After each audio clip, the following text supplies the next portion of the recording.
Have you ever heard a voice of a familiar person calling from the woods, only to find out that person wasn't in the woods? Welcome to Paranormal Story Time. This is the story of the Screaming Mimic. We lived here in this land for 15 years. We boarded the Cherokee National Forest here in the Appalachian Mountains.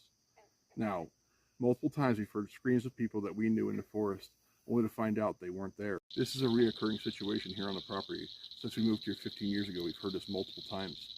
Well, something happened last November, and everybody heard someone screaming from the woods, and it happened to be me. Last year on November 15th, I received a frantic phone call from my next door neighbor, one of my best friends. He said, "Josh, are you in the woods?" I said, "No, sir, I haven't left this house all day." He said, "Okay, well, the neighbors up the hill just called me, and they're worried. They keep hearing you screaming from the forest."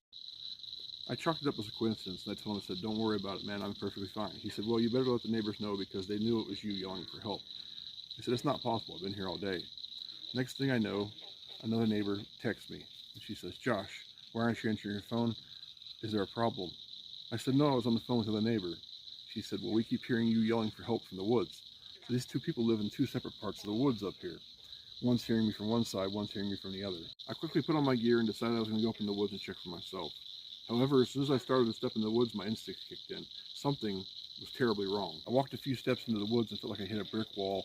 I had never felt anything like this before in my life, so I turned back to the house and went home. Then it hit me. Could this be the creature I saw walking on the pathway as I was on my morning hike years earlier? Now in a different form, trying to lure me or somebody else into the woods?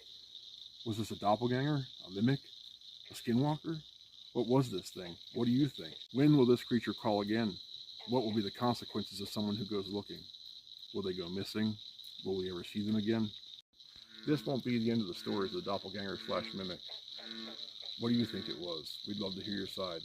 Make sure you follow along because we have plenty more coming for you. We'll see you next time on Paranormal Storytime.